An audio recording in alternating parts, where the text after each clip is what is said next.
नमस्कार. मी प्रल्हाद कचरे. आपण पाहत आहात विधी साक्षरता. बरेच लोक सततपणे तुकडेबंदीचं जे सुप्रीम कोर्टामध्ये प्रकरण चालू आहे, त्याची सद्यस्थिती काय आहे आणि नेमकं तुकड्यांची खरेदी विक्री चालू आहे की नाही, होणार की नाही, याविषयी सतत विचारत असतात.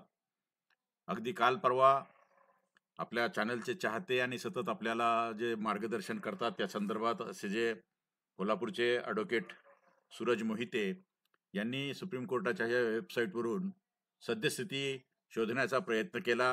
तेव्हा त्यांच्या लक्षात आलं की परवा हे बघा 16/7/2024 रोजी याची शेवटची तारीख झालेली आहे आणि पुढची तारीख 30/7 म्हणजे 30 जुलै 2024 ची पडलेली दिसते आहे. म्हणजे अजून निर्णय अंतिम झालेला नाही. सध्या प्रत्येक वेळी तारखा पडतात आणि त्यात आणखी एक केस टॅग झालेली दिसते, सोलापूर म्युनिसिपल कॉर्पोरेशन वर्सेस गेलोर डेव्हलपर्स प्रायव्हेट लिमिटेड. शिवाय आणखी अनेक केसेस दिसत आहेत.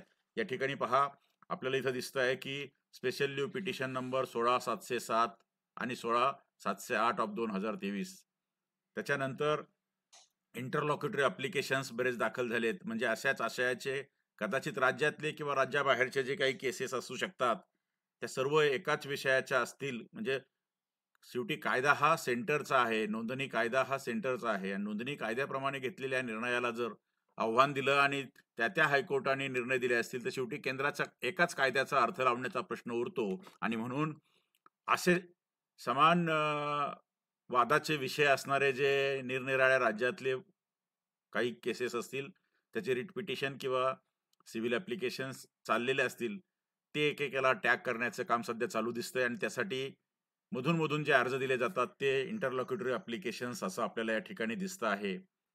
आपली जी महाराष्ट्रातली केस आहे, ती आहे स्टेट ऑफ महाराष्ट्र, म्हणजे राज्य सरकारनं दाखल केलेलं हे एस-एल-पी आहे आणि ते विरुद्ध आहे गोविंद रामलिंग सोलपुरे आणि अदर्स अशी ही केस आहे. ही 16/7/2024 ला लिस्ट झाली होती. म्हणजे अगदी परवा 16/7/2024 ला. आणि त्याची पुढची जी तारीख पडलेली आहे, ती आता आहे 30 जून 2007 सॉरी 2024 असं आपल्याला या ठिकाणी दिसतं आहे. त्या निमित्तानं झालेलं जे सुरुवातीपासून आहे बघा, अगदी दाखल झाल्याच्या तारखेपासून पहिल्यांदा 2 महिन्याचा स्टे दिला. त्याच्यानंतर पुढे काय झालं, तो स्टे वाढला की नाही हे याच्यातनं दिसत नाही.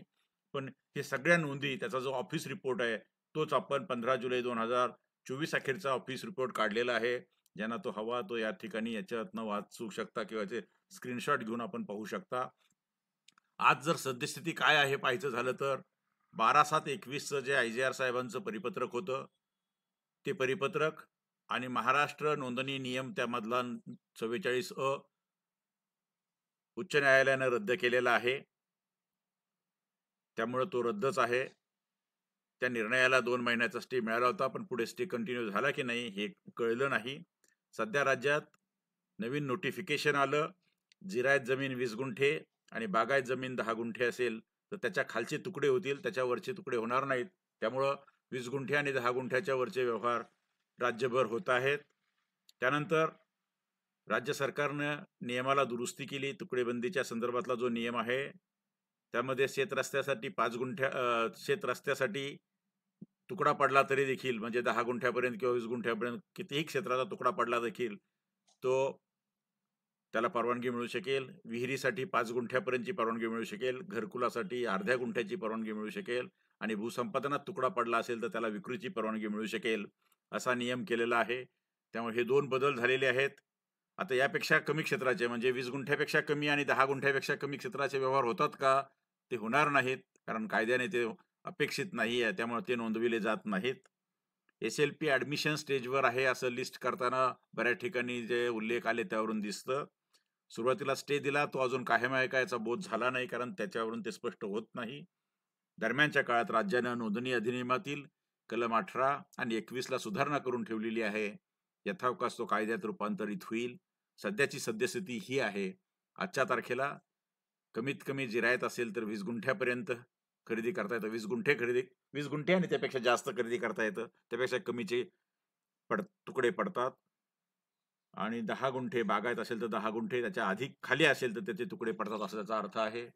आता आपण म्हणाल, हे जो कायदा आहे, हे जे नियम आहेत, ते महापालिका, नगरपालिका आणि नियोजन क्षेत्राला लागू नाहीत. मात्र त्यामध्ये कलम 8ब प्रमाणे जी दुरुस्ती झाली, त्याच्यात 8बचा जो प्रोव्हिजो आहे, त्यामध्ये मात्र लिहिलेलं आहे, ते तिथे का असेनात, पण त्याची जर विक्री करायची असेल, तर त्याचा जो अभिन्यास आहे, म्हणजे लेआउट आहे, तो मंजूर असला पाहिजे. मंजूर अभिन्यास किंवा सक्षम अधिकाऱ्याची परवानगी यापैकी जे असेल, त्याप्रमाणे नोंदणी म्हणजे 20 गुंठे किंवा 10 गुंठ्यापेक्षा कमी क्षेत्राची देखील नोंदणी, म्हणजे आपल्याला 1 गुंठ्याचा देखील प्लॉट घेता येतो, 2 गुंठ्याचा देखील प्लॉट घेता येतो, अर्ध्या गुंठ्याचा देखील प्लॉट घेता येतो. पण तो मंजूर लेआउटमधला असला पाहिजे किंवा सक्षम अधिकाऱ्याची त्याला परवानगी असली पाहिजे. असा जो नियम आहे, तो आता कायद्यातच या तुकडेबंदीचा जो कायदा आहे, Maharashtra prevention of fragmentation and consolidation of fragments असा जो कायदा आहे 1947चा, त्याच्या कलम 8ला 8ब अशी दुरुस्ती झाली आणि 8बच्या दुरुस्तीमध्ये जो प्रोव्हिजो टाकलेला आहे, त्या प्रोव्हिजो प्रमाणे सध्या हे करावं लागेल. म्हणजे आतापर्यंत जे वादाचे विषय होते, त्यातले 10 गुंठे, 20 गुंठे हे कमी क्षेत्र आता मान्य केल्यामुळे पूर्वी 2 एकर आणि 20 गुंठे असायचं, ते आता 20 गुंठे आणि 10 गुंठेवर आल्यामुळे बराचसा रिलीफ मिळालेला आहे. शेतरस्ता, विहीर आणि घरकुल आणि भूसंपादन तुकडे याला देखील रिलीफ मिळालेला आहे. आणि जर कमी क्षेत्राचं घ्यायचं असेल, तर मान्य असणारा, मंजूर असलेला लेआउट असला पाहिजे. हे रिलीफचे मुद्दे आहेत. बाकी त्यापेक्षा तुकडे घ्यायचेत, पण लेआउट नाही. लेआउट नसताना तुकडे करून विकायचं, त्याचं काय करायचं? असा अनेकांचा प्रश्न असतो. तोच निकाल पेंडिंग आहे. तो सुप्रीम कोर्टात चालू आहे. आता 30 तारखेला आणखी तारीख आहे, पण ती शेवटची नाही. त्यानंतरही तारखा पडतील. त्याच्यावरती चौकशी होईल. सर्व एकत्र सुप्रीम कोर्ट ऐकेल आणि नंतर त्यावरती निर्णय होईल.